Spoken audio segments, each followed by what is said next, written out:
The alarm rang sharply at 6 a.m., but I was already awake. My mind was racing with excitement, nerves, and a bit of fear. Today was my first day at the new job, a fresh start in a place I had dreamed of working for years. I lay in bed for a moment, trying to calm the nervous energy bubbling inside me. Getting ready felt like a slow-motion scene. I chose my outfit carefully, wanting to make a good impression without appearing too formal. I settled on a crisp white shirt and dark trousers, paired with my most comfortable yet polished shoes. After a quick breakfast, I checked my bag, notebook, pen, lunch, and my phone. Everything in order. The journey to the office was longer than usual, which only gave me more time to worry. What if I got lost? What if I didn't understand the tasks? What if I made a bad impression? Questions like these buzzed around my head. When I finally arrived, the building towered over me, sleek and modern. Taking a deep breath, I stepped inside and headed to the reception. The receptionist greeted me warmly and directed me to the HR office. There, a friendly woman named Sarah introduced herself as the HR manager and welcomed me to the company. Sarah handed me a stack of papers to sign, employment forms, tax documents, and company policies. Everything was new and slightly overwhelming. Then she gave me a quick tour of the office space. The layout was open and bright, with people working quietly at their desks, some chatting in small groups, and others moving briskly between meetings. I noticed the break room stocked with coffee and snacks, a small gym area, and a lounge with comfy chairs. The company seemed to care about its employees, which made me feel more at ease. After the tour, Sarah introduced me to my manager, Mr. James, who was kind but businesslike. He welcomed me to the team and explained the plan for the day. I would start with an orientation session, followed by some time with the IT team to set up my computer and access. Despite the structured schedule, I felt a little lost. Everyone seemed busy and focused on their work. I was eager to prove myself, but unsure how to fit in. Before the orientation began, I found a quiet corner and took a few deep breaths. I reminded myself that everyone had a first day, and that it was okay to feel nervous. With that thought, I stood up, ready to meet the challenge ahead. The orientation session started promptly in a small conference room filled with new hires like me. The room buzzed quietly with a mix of curiosity and nervous energy.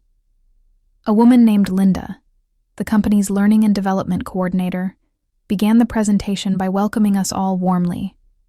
She walked us through the company's history, values, and culture. I was fascinated by the story of how the company grew from a small startup into a successful industry leader. Their commitment to innovation and teamwork stood out as something I truly wanted to be a part of. Linda also explained the company policies, attendance, dress code, communication channels, and, most importantly, the core values that guided every decision. She emphasized respect, creativity, and a positive attitude as essential qualities for all employees. As she spoke, I glanced around the room, noticing the faces of my fellow new hires. Some looked confident, others shy. I wondered how many of them felt the same mixture of excitement and anxiety that I did. After the presentation, we were given time for questions. I raised my hand hesitantly to ask about the performance review process. Linda answered patiently, assuring us that feedback was continuous and meant to help us grow. Next, I was escorted to the IT department, where a tech specialist helped me set up my laptop, email account, and access to internal systems. The tech guy, Mark, was friendly and efficient, making sure I understood how to use the communication tools and company software. Despite his casual manner, I appreciated the clear instructions and support. By the time I finished with IT, it was almost lunchtime. I wasn't sure if I should eat alone or try to join others. I decided to head to the break room and see who was there. Inside, I found a few colleagues chatting over coffee. I introduced myself and was welcomed warmly. They asked about my background and shared stories about their roles. The friendly conversation eased my nerves, and I started to feel like I belonged. One of them, Emily, worked in the marketing department and offered to show me around the office later. She seemed approachable and kind, and I was grateful for the connection. Lunch flew by faster than I expected, and soon it was time to meet with my manager, Mr. James. He had scheduled a one-on-one meeting to discuss my role and expectations. In his office, Mr. James was clear about what the job entailed: handling client communications, supporting the sales team, and managing some administrative tasks. He explained that the first few weeks would be focused on learning the ropes, attending training sessions, and shadowing experienced colleagues. He encouraged me to ask questions and be proactive, emphasizing that the team valued initiative and collaboration. I left the meeting feeling motivated, but aware of the responsibility ahead. The rest of the afternoon was a mix of training videos, reading materials, and small tasks assigned to get me familiar with the workflow. Though it was information overload at times, I reminded myself to take it step by step. As the workday ended, I felt a mix of exhaustion and excitement. The first day had been a whirlwind of new experiences, faces, and challenges, but I was proud that I had made it through and was ready to tackle whatever came next. The morning of my second day at the new job dawned bright and full of promise. Despite a restless night, my excitement outweighed my nerves. I was ready to move beyond orientation and training and start contributing to the team. I arrived at the office early, hoping to get a head start. After a quick greeting to the familiar faces I had met yesterday, I settled into my desk. It felt a bit more like my space now, with a few personal touches, a small plant and a framed photo of my family that I brought from home.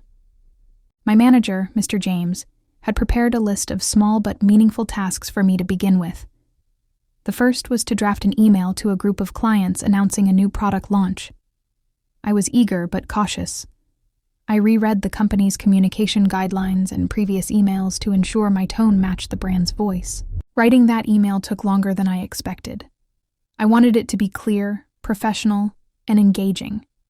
After a couple of drafts, I finally felt confident enough to send it to Mr. James for review. While waiting for his feedback, I took the opportunity to learn more about the company's client database. It was complex software with many features, and I knew mastering it was essential to my role.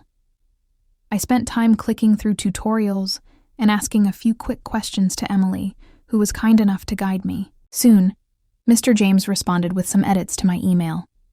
His comments were constructive, highlighting areas to clarify and suggesting a friendlier opening sentence. I appreciated his guidance and quickly revised the email. Later that morning, I shadowed one of the sales representatives during a client call. Listening in was both fascinating and intimidating. The rep handled questions smoothly, building rapport and addressing concerns with confidence. It was a reminder of the skills I needed to develop. After lunch, I was assigned a task to organize some client records and update contact information. It was tedious but important work that helped me get familiar with the clients and their preferences. By mid-afternoon, I felt a growing sense of accomplishment.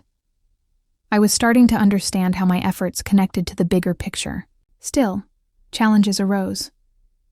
During a brief meeting with the team, I struggled to contribute my ideas. The fast-paced discussion made it hard to follow at times, and I worried my input wasn't valuable. But instead of retreating, I took a deep breath and made a note to prepare more for future meetings. I reminded myself that being new meant I was still learning, and that it was okay to ask for clarification. At the end of the day, Mr. James stopped by my desk. "You're doing well," he said with a smile. "Keep asking questions and stay curious. That's the best way to grow here." Those words meant a lot. They boosted my confidence and motivated me to push through any self-doubt. Walking home that evening, I reflected on the day. The work was challenging but rewarding, and the support from my manager and colleagues made a big difference. I was beginning to feel like I belonged, like this new job could be the start of something great. By the time the third day rolled around, I was beginning to feel more comfortable in the office environment. The initial wave of nervousness had settled into a steady rhythm of focus and curiosity. I realized that beyond the tasks and training, building relationships with my coworkers was just as important. That morning, I made a point to greet people more confidently as I arrived. A simple "good morning" went a long way toward breaking the ice. Emily, my friendly colleague from marketing, invited me to join her and a few others for coffee during the mid-morning break. I gladly accepted, seeing it as a perfect chance to get to know the team better. Around the table, the conversation flowed easily. I learned about their weekend plans, hobbies, and even some office inside jokes. It felt good to laugh and share stories, and for the first time, I felt like more than just the new person. Emily shared some tips on navigating office culture, like where to find the best lunch spots and how to manage the busy workflow. She also introduced me to a couple of other coworkers who seemed approachable and welcoming. When I returned to my desk, I felt energized and ready to tackle my work. That day, my assignments included preparing a brief report, summarizing client feedback from recent surveys. This was a bit more complex than the previous tasks, requiring me to analyze information and present it clearly. I focused on organizing the data logically, using charts and bullet points to make the report easy to understand. It felt satisfying to create something that could help the team make informed decisions. During the afternoon team meeting, I found myself more confident in speaking up. When the manager asked for input on the client feedback, I shared a couple of observations from my report. To my relief, my comments were well received, and a few colleagues nodded in agreement. That moment was a breakthrough. I realized that even as a newcomer, my perspective mattered. Later, I helped a coworker troubleshoot a small technical issue with the client database. It wasn't something I was an expert at, but I had picked up enough basics to assist. The appreciation from my colleague reminded me that teamwork wasn't just about big achievements, but small moments of support too. As the day ended, Mr. James stopped by my desk again. "I've noticed you're fitting in well," he said with a warm smile. "Keep building those connections. They're just as important as the work itself." Walking home that evening, I felt a new sense of belonging. The job was starting to feel less like a daunting challenge and more like a place where I could grow and contribute. I realized that success wasn't just about skills, but about people, the relationships and trust that made a team strong. The end of my first week at the new job arrived faster than I expected. Each day had brought its own set of challenges, lessons, and small victories. Now, as I sat at my desk on Friday afternoon, I took a moment to reflect on how far I had come.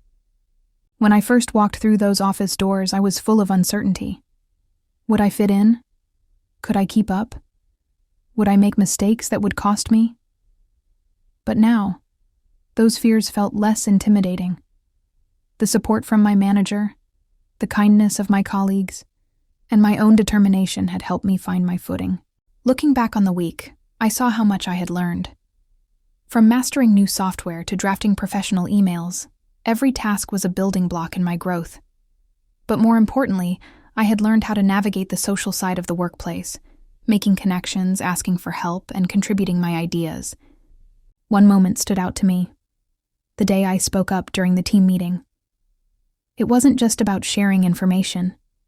It was about finding my voice in a new environment. That small step boosted my confidence and reminded me that I belonged. Mr. James had also given me valuable advice to stay curious and proactive. I promised myself to keep asking questions, seek feedback, and never shy away from challenges. As the day wound down, I organized my workspace, preparing for the week ahead. I felt a sense of pride and accomplishment. This job was more than just work. It was a new chapter in my life, full of potential and promise. I thought about the goals I wanted to set for myself: improving my skills, building stronger relationships, and contributing meaningfully to the team's success. I knew there would be tough days ahead, but I was ready to face them with resilience. Before leaving, I stopped by the break room and chatted with a few coworkers, sharing laughs and plans for the weekend. These moments of connection made me realize that a workplace was more than a building. It was a community. Walking out of the office, I felt grateful. Grateful for the opportunity, the people, and the chance to grow. My first day at the new job was just the beginning, but it had set the tone for everything to come. I looked forward to the future with hope, excitement, and a readiness to embrace whatever challenges awaited.